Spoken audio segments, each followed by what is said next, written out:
트럼프 대통령이 전 세계를 향해 관세 폭탄을 던지면서 미국 자산에 대한 불안감이 커지고 있습니다. 미국 달러화가 기축통화로서 지위를 잃는 것 아니냐는 말까지 나오고 있는데요. 달러 약세에 따른 주요 통화 움직임과 함께 미 국채 시장 살펴보겠습니다. 피나클 경제연구소 장재철 대표 자리했습니다. 어서 오세요. 네, 안녕하세요. 중국 버티기가 계속 되면서 시장이 어디로 갈지 모르고 왔다 갔다 하고 있잖아요. 네. 그래서 이 부분이 일단은 제일 핵심이니까 어떻게 될 거로 보시는지 한번 전체적으로 한번 방향을 잡아 주시죠. 시장을 보면서 뭐 하기 전에 우리가 아주 힘들어 죽겠습니다. 매일 아침에 일어나가지고 뉴스를 봐야 되고 데이터 보는 것보다는 뉴스를 따라가는 그러게요. 게 이제 힘들고 그 뉴스의 핵심이 사실은 미중 간에 서로 뭐 어떤 대책을 내놓느냐가 문제잖아요. 그러니까 네. 오늘 아침에 일어났을 때는 미국이 중국에 대해서 245%의 관세를 매긴다고 얘기를 하는데 네. 사실 그 정도 관세면은 교역하지 말자는 얘기죠. 그러게요. 그리고 중국에서도 관세율 60% 이상이면 그 이상은 의미 없다 이런 얘기를 하고 그 다음부터 이제 버티기로 들어갔습니다. 앞에서도 이제 얘기가 많았었던 것 같은데 제가 볼 때는 이 강대강이 되면 될수록 제 생각은 네.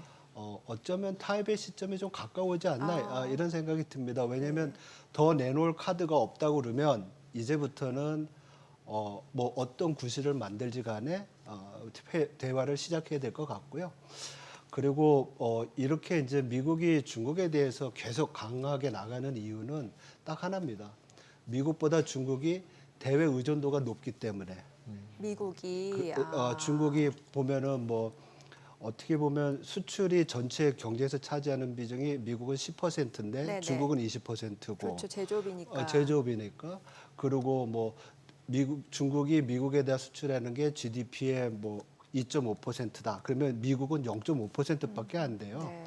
그 숫자는 작지만 이게 이제 탄력적으로 움직이는 거기 때문에 미국의 생각은 이렇게 자꾸 압박을 하면 중국이 올 거라고 그랬는데 그렇지 않잖아요. 근데 거기에 또 중국의 그 히든 카드는 뭐냐면 우리는 너의 아픈 고리를 가지고 있어. 그게 뭐냐면 글로벌 공급망이잖아요. 네네. 그리고 히토류 이번에 나왔고 그렇죠. 아마 이게 더 심각하게 되면 중국이 두 가지 카드가 있는데 그 중에 네. 하나는 아마도 미국이 중국에 대해서 서비스 부분이 흑자를 보고 있어요. 상품에서는 그렇죠. 적자지만 예. 이 서비스 부분에 대해서 지금 뭐 지적재산권에 대한 조사를 한다고 하는데 이런 데 과세를 한다든지 방해를 할 수가 있거든요. 아, 중국이. 예. 그렇게 되면 제가 볼 때는 거의 맥시멈까지 와서 이제부터는 둘 중에 누가 얘기를 해야 되지 않냐, 타협을 네. 해야 되지 않나. 그런데 제 생각으로는 미국에서 먼저 제안을 하지 않을까 이렇게 생각을 합니다. 아, 트럼프가요? 트럼프가 아니고 그 스태프가 가겠죠. 아. 예. 근데 이제 어저께 같은 경우는 이제 시진핑, 그러니까 중국 정부에서 5시 몇 분쯤 27분인가쯤에 그렇죠. 블룸버그의 뉴스를 딱 띄웠잖아요. 그랬더니 바로 그냥 선물이 급등을 했다가 그 다음에 특별한 대답이 없으니까 다시 쭉 내려서 어저께 마이너스 30%로 떨어져서 맞아요. 끝났는데 예. 실제로 그걸 곰곰이 보면 모두가 기대를 하고 있는 상황인 거잖아요. 그렇죠. 예, 모두가. 근데 그 상황을 풀어나갈 방법이 있어 보이지가 않는 게 이제 결국 이제 트럼프는 계속 푸시를 하고 있는 거지만 시진핑의 입장에서는 벌써 이전 정권일 때 한번 당했고 그거에 맞춰서 준비를 쭉 해왔고 끝까지 버티기를 하겠다라고 계속 시장에서도 평가를 하고 있잖아요. 네네. 예, 제가 볼 때는 지금까지 이제 상황은 그런 것 같은데 과연 중국의 입장에서 중국 전문가나 아니면 중국 출신의 이코노미스트들은 우리는 준비가 잘 돼 있고 우리는 견딜 수 있다라는 얘기를 하거든요. 그죠. 근데 네. 우리가 지금 중국 경제를 보면 중국 1분기 경제 성장률 5.4%로 굉장히 강하게 나왔잖아요. 근데 여기에 상당 부분은 이 관세 때문에 프론트 로딩한 거, 먼저 생산해서 먼저 수출한 게 영향을 미치는 것도 있거든요.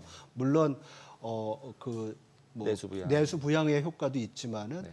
근데 내수 부양의 효과도 있지만은 기본적으로 우리가 중국 경제의 내수가 나쁘다고 얘기를 하는데 이런 나쁜 상황에서 대외 부분까지 어려워지면 사실 중국도 어려운 상황은 맞거든요. 네네. 그리고 중국이 미국에 수출을 못하면 다른 나라로 수출을 한다고 하는데 그게 이제 뭐 수출 다변화 정책 뭐 이렇게 얘기하잖아요. 근데 그 경우에는 수출을 받는 나라들, 그러니까 중국이 다른 데로 수출을 하면 그게 디플레이션을 수출하게 돼요. 왜냐면은 생각해 보세요. 중국이 생산을 했어요. 네. 미국에 수출을 못했어요. 네. 재고를 가지고 있잖아요. 그러니까 밀어내기 밀어내기로 하면 가격을 낮춰서 가야 그렇죠. 되잖아요. 되게 재밌는 게 ECB가 이번에 금리를 내릴 거로 봐요. 오늘 저녁 때 내리잖아요. 그 이유 중에 하나가 관세로 우리가 지금 걱정하는데 유럽은 디플레이션, 디스인플레이션을 생각하는 거예요. 물가가 내려올 거를. 네. 왜냐하면 경기도 둔화되고 있고 관세 때문에 거기다 중국으로부터 물가 그러니까 뭐 싼 싼 물건이 들어올 들어오니까 것이다. 이런 걸 걱정하거든요. 그러니까 그러한 어떤 중국의 정책이 잘 안 먹힐 수도 있어요. 그렇다고 보면 제가 볼 땐 어차피 이거는 치킨 게임이라서 네. 누군가 하나 피해야 되거든요. 예. 안 그러면 다 죽으니까. 예. 그때 구실을 아마 미국 쪽에서 하지 않을까 이렇게 얘기를 합니다. 왜냐하면 아무래도 양보할 게 제일 많은 나라잖아요. 미국이 그렇죠. 예. 그렇게 저는 조심스럽게 생각을 해봅니다. 그 시기가 좀 빨리 앞당겨져서 뭔가 자산 시장이라든지 금융 시장이 좀 어느 정도 변동성이 좀 잦아들면 좋겠다라는 생각이 드는데 또 트럼프가 원하는 것 중에 하나가 약달러를 원하면서 동시에 기축통화 지위는 계속해서 가져가고 싶어 하잖아요. 그렇죠. 예, 근데 최근에 보면 달러 인덱스가 100 아래에서 좀 움직임이 이어지고 있는데 이거는 어떤 배경으로 설명이 가능할까요? 일단 달러가 그동안 굉장히 강했었잖아요. 네. 그 강한 거의 원인이 우리가 보면 미국의 예외주의라고 그랬잖아요. 그만큼 미국 경제가 다른 평균적인 세계 경제보다 강했던 부분이 있으니까 어떻게 보면 조정될 때 그 속도는 빠를 수밖에 없어요. 그리고 최근에 시장의 조정폭이 엄청 컸잖아요. 증시가. 그렇게 되니까 미국 시장에서의 어떻게 보면 엑소더스가 생기는 거예요. 그동안에 있었던 밸류에이션이 낮아지니까 소위 모든 자산에 대해서 매도가 있게 되고 그러니까 채권금리 올라가잖아요. 달러 자산에 대한 매도가 있고 그거의 피난처로 유럽이라는 경제가 있고 또 중국도 약간 기여를 하고요. 그러니까 자금이 미국에서 나와서 다른 데로 가니까 그만큼 달러는 약세가 될 수밖에 없는 거죠. 그런 의미에서는 달러 약세인데 기축통화 그거는 아마 미국이 꼭 지키려고 할 거예요. 왜냐하면 그거의 그 혜택은 어마어마하다는 걸 잘 그렇죠. 알고 있으니까. 보통 이제 달러 약세가 된 거를 지금은 기축통화 위협이라고 그러지만 솔직히 한 몇 년 전만 해도 달러 약세가 되어야 이제 달러가 밖으로 나오니까 이머징 마켓 우리나라를 포함한 모든 나라가 좀 주식도 좋고 채권도 좋고 경기가 오히려 좋아지는 거였잖아요. 그렇죠. 그래서 그런 분위기로 해석을 안 하고 갑자기 이번에는 관세 때문에 그럴 수도 있고 트럼프 때문에 그럴 수도 있지만 달러 약세가 되는 거를 원하지 않는다. 뭐 그러니까 무역상으로는 원하지만 실제로는 아니다. 뭐 이런 거를 몰아가면서 오히려 이머징 마켓 쪽이나 이쪽도 더 피해를 볼 것처럼 얘기를 하고 있고 그리고 이제 어저께 이제 파월 같은 경우도 얘기한 것 중에서 이제 다른 나라들한테 달러를 공급할 여지가 나는 많아 이런 소리를 했어요. 그 네네. 얘기는 다른 나라에서 뭔가 이벤트가 발생할지도 모르는 거를 감지한 게 아닌가? 뭐 이런 생각도 약간 들더라고요. 그러면 내가 풀어줄 거야 뭐 이렇게 얘기한 것 같은데 어떻게 보시나요? 아무래도 지금의 금융시장의 변동성 자체가 그 우리 금융위기 수준이랑 거의 비슷하잖아요. 주식시장은. 그렇다고 보면 2007년, 8년 미국 그 서브프라임 모기지 위기가 글로벌하게 영향을 미쳤으니까 시장의 변동성 자체는 상당히 안 좋은 거잖아요. 그러다 보면 미국에도 그렇고 다른 나라에서도 신용 리스크 발생할 수 있고 이렇게 되면 어떤 한 나라가 무너지게 되면 그것도 전파되니까 미국이 그 소위 말해서 그 통화 수합, 스탠딩 그 수합 퍼스퍼리티 그걸 네. 가지고 있잖아요. 그건 굉장히 잘한 것 같아요. 그래서 저는 제가 개인적으로 이렇게 어디 강연을 가거나 이러면 앞으로 글로벌 금융위기 없다라고 얘기하거든요. 그렇죠. 왜냐하면 글로벌 금융위기와 코로나 위기를 겪으면서 연준도 그렇고 많은 중앙은행들이 교본을 만드는 것 같아요. 위기 때 어떻게 대응하자.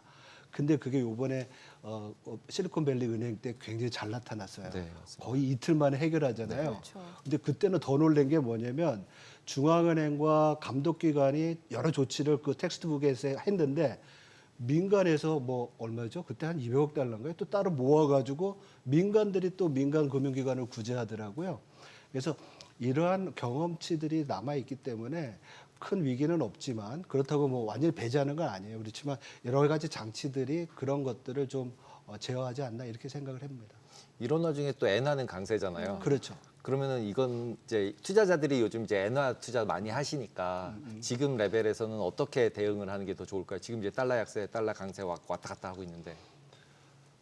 근데 이제 우리가 이제 경제 펀더멘탈로 보면 그 한 나라의 환율은 다른 나라 통화의 가치고 환율이 강세가 되려면 다 다른 나라보다 금리가 높아야 되잖아요. 그렇죠. 근데 연준은 금리를 2번 내지 3번 아니면 많게 4번까지도 내린다는 얘기를 하거든요. 네.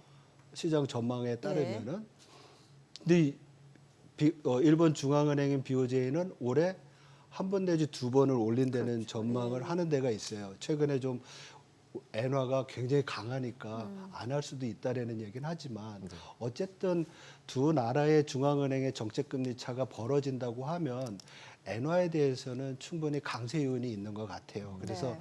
지금 달러당 142엔까지 내려왔지만 저는 연준이 추가적인 금리 인하를 3번 정도 더 하고 우리가 예상하는 것처럼 미국의 경기가 뭐 완전히 리세션을 안 가더라도 전분기 대비 마이너스 성장을 하면서 연준이 금리 인하를 할 수 있는 여지가 좀 생기고 이런 것들이 시장에 반영이 되면 네. 달러 yen 환율은 138엔까지도 가지 않을까 추가 하락을 생각하고 있습니다. 네. 추가적으로 달러가 yen 대비 조금 더 가치가 떨어질 수도 있다. 그렇죠. 어. 예. 그 얘기는 예. 유럽도 마찬가지고 미국의 경제 상황 자체가 상대적으로 봤을 때 유럽이랑 일본에 비해서 좀 약한 부분이 있어요.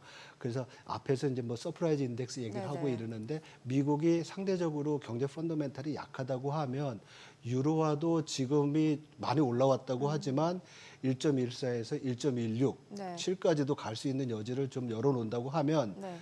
뭐 달러 인덱스 구성하는 여러 통화 중에서 유로화와 엔화가 차지 많이 하잖아요. 이 두 개가 올라가면 달러 가치 떨어질 수밖에 없는 거죠. 그렇죠. 예. 교환이니까. 근데 이제 그렇죠. 올해 같은 경우 쭉 보시면 위안화는 거의 보합이고 나머지 통화들은 전부 다 이제 강세가 됐잖아요. 그렇죠. 달러 대비해서. 네. 그럼 위안화 같은 경우는 약간의 조작이 된 걸로 봐야 되나요? 저는 그 인민은행, 중국 네, 인민은행 네. 중앙은행이 굉장히 전략적으로 선택을 하는 것 같아요. 그러니까 전쟁을 나갈 때 초반에 다 포화를 다 해가지고 완전히 전멸시키는 것도 있는데 네. 이때는 저걸 잘 알아야 될 것 같아요. 근데 예. 지금은 미국이 어떤 카드를 내밀지 모르니까 저는 중국의 접근은 굉장히 점진적으로 미국이 하는 걸 보면서 하는 그런 상황이라고 보고요. 예. 그런 면에서 여태까지 인민은행이 달러 대 위안화 환율을 7.2, 7.3에다 잘 가둬두고 있었어요.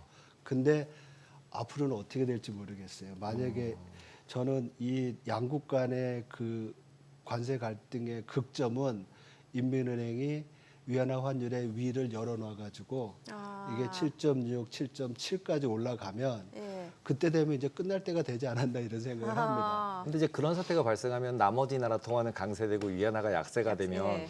다른 나라들과의 무역에서는 이제 굉장히 또 해프닝이 발생할 것 같은데. 그렇죠. 그러니까 소위 말해서 환율 전쟁이 일어나게 되는데 네. 그거를 원하지 않는 거죠. 네, 그렇게까지 되면 글로벌 금융시장은 미국 입장에서는 이번에도 시장의 변동성이 컸을 때 부담을 느꼈었잖아요. 네. 미국 트럼프 대통령도 그 경제 참모들도.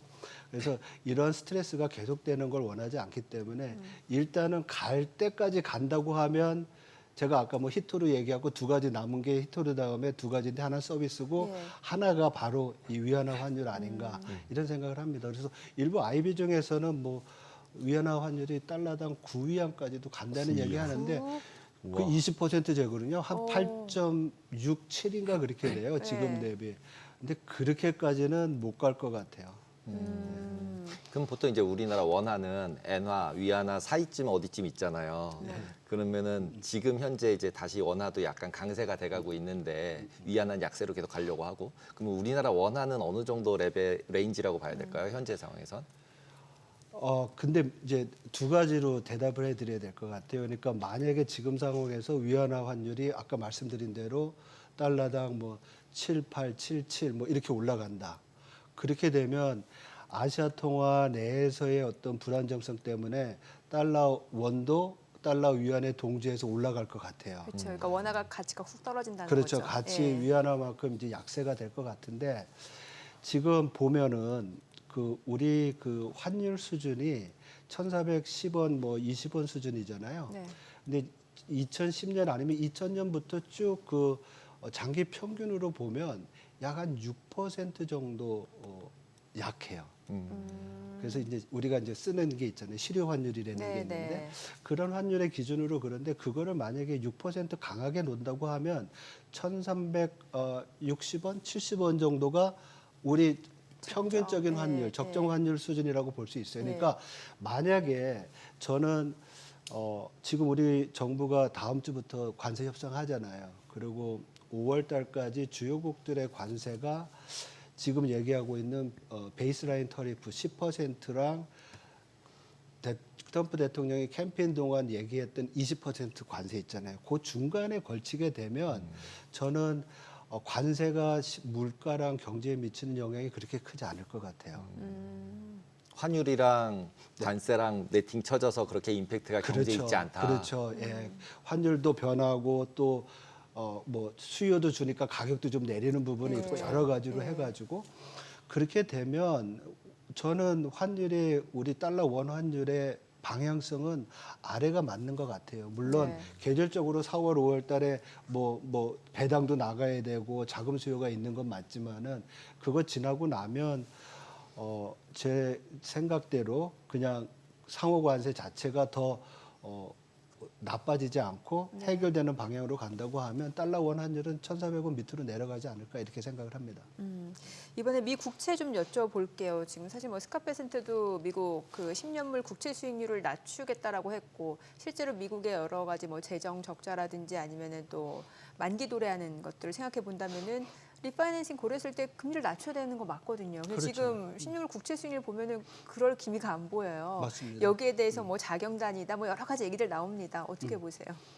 금리 올라간 거는 사실 상당히 큰 부담이죠. 예. 그 부담이고 더 당황스러웠던 것은 앞에서도 이제 말씀하셨지만 금리 올라가는데 달러가 약세가 되니까 이 방법이 없는 거 아니냐. 예. 그리고 뭐 재무부도 그렇고 또 우리 좀 뭐 누구죠? 지난번 그 앨런이 또 그랬잖아요. 이거는 미국 달러 자산에 대한 어떤 회피 심리가 생기는 거 아니냐 네. 이런 얘기 있는데 저는 이게 어떻게 보면 주식 시장이 상당히 우리가 뭐 버블이다 오버밸류 됐다 이런 얘기 많았었잖아요. US 익셉셔널리즘 예외주의 때문에 네. 그게 아까 이제 조정되는 거라고 얘기했고 조정폭이 컸다는 거고 일시적인 이런 시장에 의한 어떻게 보면은 반작용 그래서 나타난 상황이라고 봐요. 그래서 지금 사실 금리 올라갔다가 이제 조금씩 내려오고 있잖아요. 그래서 좀 내려올 거로 보이는데 모르겠습니다. 지금 이 상호 관세 이후에 사실 올해 연말에 미국 국채 10년물 금리를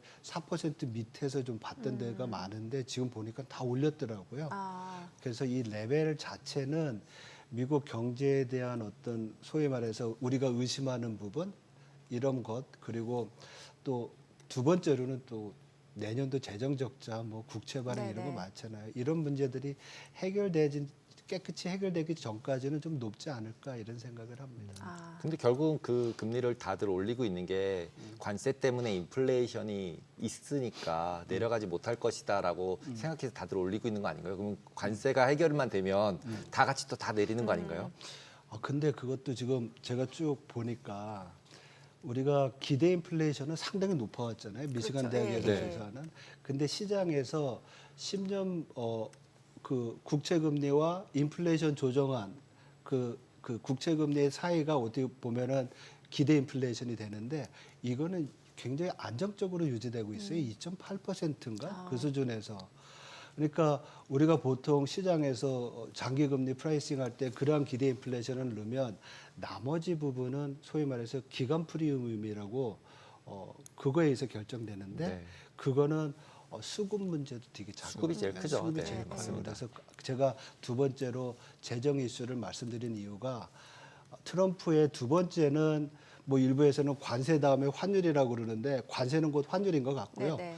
그 다음이 감세잖아요. 그렇죠. 내년부터 감세니까 이러한 감세를 어떤 식으로 극복할 수 있을지에 대한 고민이 재정 적자랑 연관돼 가지고 그렇죠. 금리를 올려주는 영향을 보여주는 게 아니나 이렇게 생각하고 있어요.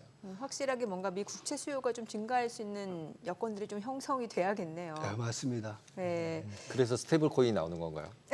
아, 그것도 지금 아침에 어디서 얘기를 하다가 왜냐면 일본이 미국의 협상 조건으로 미국 국채를 사준다 그러잖아요. 네. 미국 국채를 사려면 엔화를 주고 달러를 사가지고 사야 되잖아요. 그렇죠. 달러가 강세가 돼요. 네, 맞습니다. 그러면 이거는 달러를 좀 지금 오버밸류 된 걸 낮춰야 되는데 국채금리 내려준다고 또 달러를 올려놓으면 이게 관세 올린 효과가 또 없어지는 거예요. 그래서 네. 이게 스테이블 코인을 사면 되나 해서 제가 막 찾아봤어요. 찾아보니까 스테이블 코인도 결국은 달러를 사야 되는 거잖아요. 어, 달러 수요가 생기는 거예요. 근데 그렇죠. 반대편에 근데 대신에 네. 엔화도 없고 원화도 없고 이상한 스테이블 코인이 있는 거죠. 근데 어쨌든 스테이블 코인 살려면 지금 내가 원화로 달러를 사가지고 그렇죠. 그 네. 스테이블을 사야 되잖아요. 네. 이미 근데 가상자산이 많이 있잖아요. 비트코인도 아. 있고 이미 아, 있는 거 가지고 네, 있는 거 가지고 전환하면 되는 거니까. 그렇군요. 그리고 이제 어저께 이제 파월이 이제 스테이블 코인이 유효할 것 같다 이런 얘기도 했더라고요. 그래서 원래 코인 얘기 안 하시는 분이 갑자기 코인 얘기도 하시고 이래가지고 근데 이제 중국 미란 보고서도 보고 그러면 기본적으로 민간 부분에서의 그것보다는 이 환율이랑 관련된 거니까 관세는 환율이라고 말씀드렸잖아요. 근데 환율을 결정하려면 중앙은행이 움직여야 되는데 중앙은행이 스테이블 코인 안 가지고 있잖아요. 그렇죠. 그러니까 스테이블 코인을 사가지고 어떻게 하든지 뭐 이래야 되는데 그 경우를 보면 제가 아주 짧게 생각한 건데 그런 것 같습니다. 그래서 좀 고민이 많이 되는 부분이에요. 사실 이게 그 뭔가 시중에 그러니까 상대 교역국에 좀 달러가 많이 풀려 있어야 이 달러로 미국 자산을 사서 미국 자산 가격이 올라가고 이런 식으로 선순환이 이루어지는 거잖아요. 근데 그렇죠. 지금 트럼프 같은 경우는 지금 무역 수지 적자 미국이 나는 거에 대해서 이거를 좀 적자를 좀 메꾸겠다라고 하면은 결국에는 미국 자산 가격을 상승시킬 수 있는 달러 자체가 지금 없어지게 되는 격이잖아요. 그렇죠. 예. 어떻게 보세요? 앞으로의 흐름에 대해서는? 그러니까 그 구조로 소위 말해서 세계 금융시장과 교육시장이 돌아왔는데 네. 그걸 이제 줄이자는 거잖아요. 예. 그리고 어렵죠, 굉장히. 그래서 아. 어느 정도 좀 지금의 불균형이 100이라고 하면 네. 이 100을 줄여서 50 정도 했을 때 그 반대 효과로 미국 내 제조업이 살아 있으면 좋지 않겠느냐 네. 이렇게 해석을 해야지 네. 이거를 극대극으로 생각하면 되지 않을 것 같아요. 그리고 사실 많이 강조를 하지만 이러한 관세 이슈가 나오고 트럼프가 이렇게 나가는 이유는 코비드 그러니까 코로나 위기 이후에 소위 말해서 공급망이 차질이 생기면서 모든 생산이 섰었잖아요. 그렇죠. 예.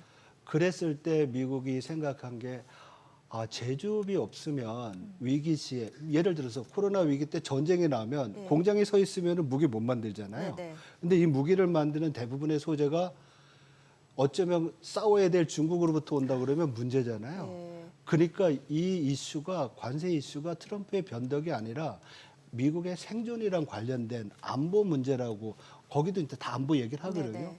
그렇게 보면 이게 굉장히 심각한 변화죠. 그래서 그게 미란 보고서의 제목이 글로벌 트레이딩 시스템의 리스트럭처링이거든요. 예. 그러니까 글로벌 교육 시스템을 다시 짜기 위한 미국의 노력이고 아. 궁여지책으로 보고 그 핵심에는 제조업의 빈곤이 있는 거예요.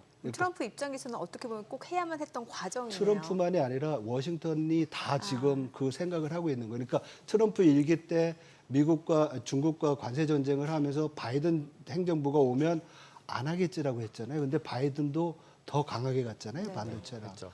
이게 어떻게 보면 미국 제가 볼 때는 워싱턴 DC에서 정치인들이 가지고 있는 현재 미국의 제조업의 실상과 글로벌 시스템에 대한 이해다 이렇게 보면 될 것 같아요.